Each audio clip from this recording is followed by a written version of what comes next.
வணக்கம். அடுத்து 5வது திசையாக திசாபுத்தி விவரங்கள் வரிசையிலே குரு பகவானுடைய திசை விவரங்களை நாம் இப்போ குறிப்பிட போகின்றோம். குரு பகவான் தன்னுடைய திசை வருடமாக 16 ஆண்டுகளை அவர் எடுத்துக்கொள்வார். இந்த குரு பகவானுடைய திசை விசாகம், பூரட்டாதி, புனர்பூசம் இந்த நட்சத்திரங்களில் பிறந்தவர்களுக்கு இந்த குரு திசை என்பது வரும். இந்த நட்சத்திரங்கள் பிறந்தவர்களுக்கு தான் இந்த குரு திசை நடக்கும், ஆரம்ப திசையாக வரும். உங்கள் ஜாதகத்தில் நீங்கள் குரு திசை என்பது இந்த நட்சத்திரங்கள் வந்திருக்கிறதா என்பதை நீங்கள் தெரிந்து கொள்ளலாம்.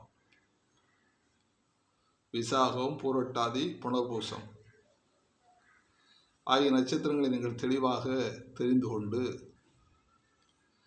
நீங்கள் உங்கள் ஜாதகங்களை கையில் எடுத்துக்கொண்டு நீங்கள் இந்த நட்சத்திரம் என்றால் நாம் குரு திசையில் பிறந்திருக்கிறோம் என்பதை நீங்கள் தெளிவுபடுத்திக் கொள்ளலாம். அந்த வகையிலே குரு பகவானுடைய திசை 16 வருடம் என்றாலும் அவருடைய புத்திகள் 25 மாதம் 18 நாட்கள். அடுத்தபடியாக குரு பகவானுடைய திசையில் சனி புத்தி 30 மாதங்கள் 12 நாட்கள். குரு பகவானுடைய திசையிலே புதன் புத்தி 27 மாதம் 6 நாட்கள்.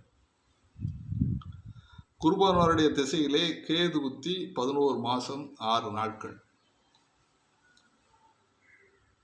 குரு பகவானுடைய திசையிலே சுக்கிரனுடைய புத்தி 32 மாதங்கள்.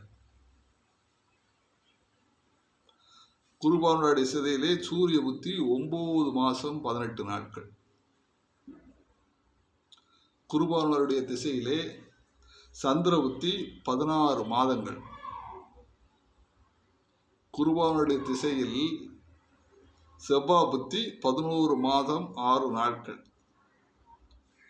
குரு பகவானுடைய திசையில் ராகு புத்தி 28 மாதம் 28 நாட்கள். ஒவ்வொரு திசையிலும் தொடர்ந்து 9 புத்திகள் தொடர்ந்து வரும். முதலில் ஆரம்பிக்கக்கூடிய புத்தி தனது புத்தியாக இருக்கும்.